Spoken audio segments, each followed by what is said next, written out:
What is going on? I'm so happy you're here. As always, I start every episode this way, but it's so true. It's so crazy how long we've been podcasting and maybe how long you've been here. Like, I started this back in 2020. I'm just like so crazy how I still have shit to talk about twice a week and you're still here listening. Like, it's so amazing. Unless you're new, which is so cool too. Anyway, okay, so today we're talking about PCOS, and maybe you are new or you maybe haven't heard me talk about this because I haven't specifically talked about PCOS not in a long time, but like I don't always talk about it as much as I did in the beginning. But I have PCOS. So I'm someone who has PCOS. I didn't know I had PCOS for the majority of my life. I had an irregular period for 10 years, literally since the second I got it. I didn't get my period until I was like 15 and a half. And it was irregular from the gate. I got like 3 to 4 periods a year, which my doctor told me was normal, by the way. Okay, huge red flag, but what the fuck? I didn't know. What did I know? So I was like, okay, cool. Like I just get 3 to 4 a year, like I'm good. And then it went totally missing for 2 years. So, and then like that's when I really started diving into stuff, went back to school for holistic nutrition, like all the things, figured it all out naturally, blah, blah, blah.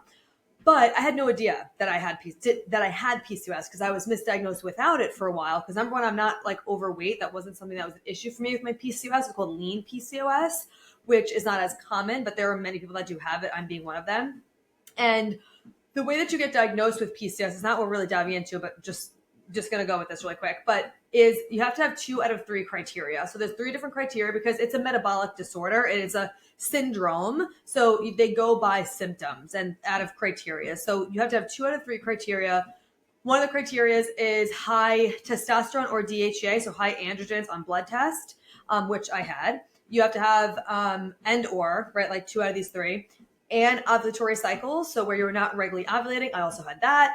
And then the third is the like string of pearl cysts on ultrasound. I did not have that aspect, but I had the other 2. So, but they said I didn't have high enough testosterone. It was all bullshit. Doesn't matter. Not what I'm getting into today. But I'm so passionate about helping support women who do have PCOS because I know how difficult it can be. Like, I understand. I literally thought I would just never have a regular period. I was like, oh, that's just not going to be my story. It's never going to be regular for me. I've tried all the things. Like I did all the teas, did all the Vitex, did all the even primrose. I did acupuncture. I did spearmint tea. Like I did everything, right? And it wasn't working. And then my doctor was like, well, just come back. You can go to birth control to regulate your period. Of course, they told me that, which spoiler, that does not regulate your period. But I didn't want to at the time. So I was like, no, I'm good. And I decided to do things on my own, which I'm so glad I did because that led me here. But he's like, and then whenever you do want to get pregnant, just come back and we'll just start medication. Literally, that's their solution, right? Or a lot of women go to the doctor when they have PCOS and like, okay, just lose weight. You got to just like eat less, work out more, lose weight. And like that'll help. Or here's metformin or spironolactone. If you have PCOS, you know exactly what I'm talking about. Okay. But that is not a solution to a lifelong metabolic disorder. PCOS is not something that goes away. It is something that you can have at bay by the lifestyle that you live, which is what I've done, right? So not spoiler, but I didn't even get to this part. I learned how to create a PCOS friendly lifestyle, which is what I teach in the Mind Your Hormones method. But that's like really literally how I created it. And I regulated my period out, got it regular ever since, and then got pregnant on the first try, had a beautiful, healthy pregnancy, got my period back while I was still breastfeeding, actually like a year into breastfeeding. It was a bit irregular while I was still breastfeeding. And then once it stopped, we were like, we're good to go. Once I stopped, I should say, breastfeeding. And I've helped so many other women with PCOS as well. And the reason we're having this conversation about like PCOS is not the reason why you're not ovulating or you're not able to get pregnant is because we were on a call for the Mind Your Hormones method, and one of the women, she had like just joined, and she was like, so like I'm not getting a period because of my PCOS. And I was like, hold on a second. I was like, your PCOS is not the reason why you're not getting a period. What is causing your PCOS to be active is the reason why you're not getting a period and you're struggling with your fertility. We like to demonize PCOS and metriosis, whatever it is, because we're told like, oh, if you have PCOS, you're going to have an irregular period. If you have PCOS, you're going to be overweight. If you have PCOS, you're not going to be able to get pregnant. It makes it exponentially harder than someone who doesn't have PCOS to have a regular period, get pregnant, all these things. I don't want to say harder, but no, it is harder. You just have to be more disciplined with things. You have to live a specific lifestyle. Like, it just is what it is. But it does not make it impossible by any stretch of the imagination. Okay.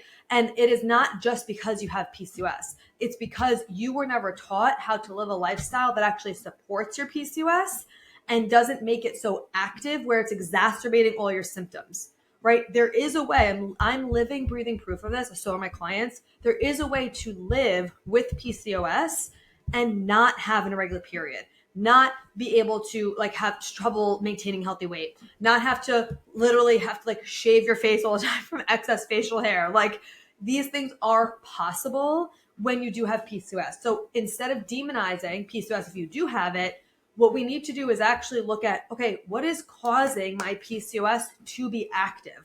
Why am I having an irregular period? Why am I struggling to maybe maintain a healthy weight? Why do I have acne or cystic acne? Why do I have facial hair growth? Why am I struggling to get pregnant?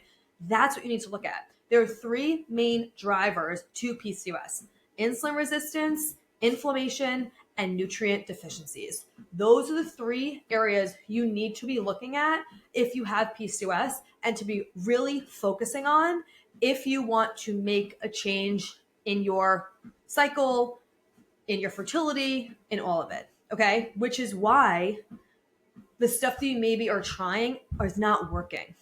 Vitex, again, the inositol is a great supplement. It is for sure a great supplement, but the problem, and Vitex isn't even bad in and of itself. It's so funny. One of my clients was like, I started taking Vitex. I'm like, and she like was like nervous to tell me. I'm like, that's fine. Like, it's okay, because she got a stool test done with Gut Personal and they put her on it. I'm like, I'm not, like, Vitex in and of itself is not bad. Inositol in and of itself is not bad.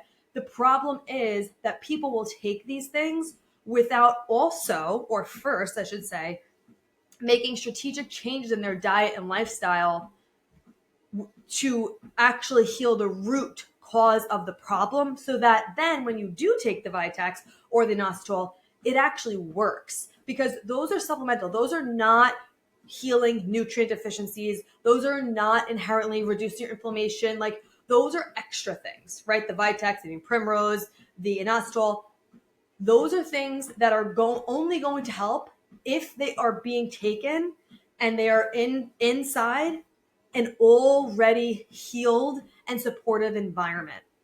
You have to focus on regulating your blood sugar from a nutrition and lifestyle standpoint. If you have PCOS, this is a non-negotiable. Every single person who has PCOS has insulin resistance. It is a main driver of it, which is what causes, when you have insulin resistance, your like glucose cannot get into your cell, right? Your cells are resistant to it.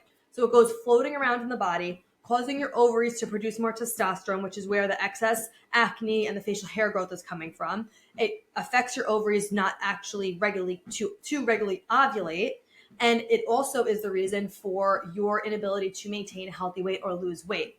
So, and obviously this impacts, if you're not regularly ovulating, you're not going to have sufficient progesterone levels to get pregnant, right? So on and so forth. This is a must, okay? These are the things that need to be focused on. And the advice of just lose weight, just eat less, work out more, is exacerbating the insulin resistance. It is making it worse, which is why if you have tried doing those things, right? You cut carbs, you cut sugar, you maybe are on like the low glycemic index, you are doing boot camps, doing all these things, the scale is not budging, your cystic acne is still there, your cycle is still irregular. This is because the insulin resistance is not being healed and properly supported on a cellular level. Same thing with inflammation. Inflammation is another driver of PCOS, which is why some people with PCOS can have like migraines and joint pain, stuff like that. That was a really big driver for me, but all of it's connected, right? So it's like, you don't just have one, right? When one thing is off, it's going to negatively impact every other area of your body because everything is connected, which is why when you focus on one area and really dive in and heal one area, it's going to positively support other areas as well because everything's connected, right? So it's the positive side of the domino effect and the negative side of the domino effect. We obviously want to be on the positive side of it, okay? Because we want things to all be healing and going in the right direction. And then nutrient deficiencies, like I talked about before, this is why you have to be taking supplements and nutrients that actually change your cells and feed your mitochondria and reverse the nutrient deficiencies that are directly linked to issues with your ovulation and to PCOS. There is no amount of Vitex or inositol or liver detox or organ meats or any of that bullshit that you can take, like people take liver supplements or whatever. None of that is going to correct the nutrient deficiencies that are causing your ovaries to have issues and not ovulate regularly. Okay. So these are the areas I really want you to focus on. I'm going to put a link in the show notes for my 3 most supportive fertility supplements that I recommend. Obviously, I have a whole supplement masterclass. You could get that in and of itself. It's super affordable. I'll put that in the show notes for you too. It has protocols for PCOS, for trying to conceive, men and women, for pregnancy per trimester, for postpartum. It takes you through all stages of your fertility journey, and it's just one shot. And it's very affordable. So I'll put that in the show notes for you too. So you can at least get that part going. But I need you to hear me when I tell you that, especially if you're demonizing your PCOS, that's not going to be a really empowered place to be in. Your PCOS is not the reason why you're experiencing what you're experiencing and why you're struggling to get pregnant or struggling to have a regular period. It is what is driving it to be active. And this is why the quote unquote quick fixes of birth control, metformin, Clomid, whatever, which I'm not shaming you for trying those things, because why wouldn't you try them? Most people are going to try them because we trust our doctors, and your doctor is the one that's telling you to do those things. You go in, hey, you have PCOS, this is what you need to do. Oh, okay. Or GLP-1, that's obviously common for it now too. Oh, okay. I guess this is what I have to do. Are there any I remember being in this position, and I remember asking, because I've always been more of a holistic person. My grandpa, my mom's dad, was me back 30 years ago, okay, when this was not cool. Nobody was talking about this. He was sending us greens powders. I will never forget where I could see it in my brain. I was young. I was probably 10 when he started doing this, maybe before that. This was in the late 90s, okay, maybe mid 90s. And I remember where we would keep it in our pantry, and we would never really drink it. We would always have it there in case he came to visit. It tasted like straight up dirt. Okay. Nobody was doing this back then. He would send us vitamin C powders. He'd send us Gary Null was his guru. He'd send us all these books on it, whatever. He'd always be preaching this shit to us. And so I was always kind of taking supplements and stuff because he kind of ingrained that in us. So I guess that just I know that influenced how I view things from a holistic perspective. So I remember when I was told oh, hey, you have PCOS, let's just go on birth control to regulate your period. You come back for, IVF or whatever, when you do want to get pregnant one day. And I was like, are there any other options? Some people won't even ask that because they're not even aware, right? But I was aware enough. I was like, hey, are there any other options? And he was like, no, literally straight up. No, not that I'm aware of. And I'm like, okay, I'm going to go do my own research and figure something else out. And he was like, okay. He wasn't pushing it on me, which I appreciated, but he did not have any other options for me. So I'm not shaming you if you've tried these things, because why wouldn't you? You were literally probably given no other options. But I am here to tell you that if you are on these medications and you don't want to be on a medication for the rest of your life, because again, PCOS is a lifelong metabolic disorder. It is something that you need to know how to support yourself through for the rest of your life. Okay. So if you don't want to be on a medication for the rest of your life, which if you're listening to this podcast in general, you definitely don't, then understanding how to support yourself with this is literally vital. Okay. Check out my free training, how to create hormone and blood sugar balanced meals. That is essential just to get you started. And then if you actually want to really hone in on the insulin resistance, because like I said, insulin resistance is the major driver. If you have PCOS, you have insulin resistance, period. And you have to understand how to do it. It's not just cutting out sugar and cutting out carbs and low glycemic. That's actually not what I recommend whatsoever. But I have a full program called Restore PCOS Fertility. And it's teaching you literally exactly how to support regular ovulation, fertility, and a healthy pregnancy with PCOS by stabilizing your blood sugar. It is all focused on blood sugar regulation. This actually used to be called the Balance Your Blood Sugar program, but I rebranded it to Restore Your PCOS Fertility because I want to target people who have PCOS, because I know how life-changing this is going to be for you. and I made it extremely affordable because I'm thinking back on my journey of just like how if there's one thing that made the biggest difference with my PCOS, it was supporting my blood sugar. 100%, not only for my PCOS and getting my period regulated out. And this was a piece I was missing for a really long time. And then finally, when I got this, everything clicked and everything fell into place. So that's number one, why I thought about that. And then also, this helps you feel better in your day-to-day life. So it keeps you motivated to keep going. When you have insulin resistance and dysregulated blood sugar, you likely also have 3 p.m. crashes, which is why you're grabbing another, thing of coffee or energy drink or whatever. You have mood swings, hangry in between meals. You're always hungry. You have cravings after all your meals. Again, the inability to maintain a healthy weight with ease, sleep disturbances. Did I say mood swings? Yeah, mood swings, PMS, and fatigue. All of this is related to the insulin resistance as well. So when you start doing small, tiny actions, when I tell you that this program is making it so simple for you, it's literally hard for you to not see results when you just follow these tiny actions. It is not a huge overhaul, okay? These are small things that you could do. I'm a mom of the 2.5-year-old with her majority of the time and also running a business, and I'm still able to do these things because it is not rocket science.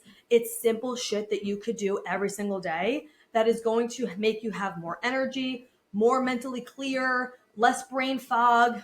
Like, you're not going to have those crashes. You're not going to have cravings. You're going to actually feel satiated after meals. So that makes you keep going. I'm like, oh, I actually feel better in my day-to-day life. And then you're going to start to see, oh, my period is coming. It's regulating out. I don't feel like shit before my period. Oh my God, I'm getting pregnant. All the things that happen after it. So anyway, Restore PCOS Fertility. I'm going to put that information in the show notes for you. Super affordable. Highly recommend. Okay. And then I'll also put for free in there too, how to create hormonal blood sugar balanced meals. That's actually a training I pulled from the Mind Your Hormones method. So the difference, by the way, the Restore PCOS Fertility is focusing solely on blood sugar, right? That's like your first step, right? We're really mastering that blood sugar. The Mind Your Hormones method is like the rest of the roadmap. Okay. So it just like depends on obviously what you want to do. But if you have PCOS, I would highly recommend starting at least with the Restore PCOS Fertility. Okay. But I'll put that free training in the show notes for you. And I'll also put the link to the 3 fertility supportive supplements I recommend. That is not CoQ10. It's not inositol. It's really focused on reversing nutrient deficiencies that are required if you have PCOS. Okay. So I hope this gives you and feel empowered if you do have PCOS and not feel like you're doomed because you have it. I'm like, oh, this is the reason why my periods are irregular. I'm going to have to do IUI or IVF, or even that might not work. Or I'm going to have to do a medication. Like, no, that is not it. If you can't believe it yet, borrow belief from me. Okay. I am living proof of it. Hundreds of clients are living proof of it. Like, I can go on and on and on, but use these resources that I'm giving you because it's going to change your life. I promise you. Okay. I love you so much. Thank you for being here as always. If you know anyone who has PCOS, please share this with them so they are aware of the options that they have. Excuse me. And so they don't feel like shit. This is never going to happen for me, because it can. Okay. I love you so much, and I will see you in the next episode.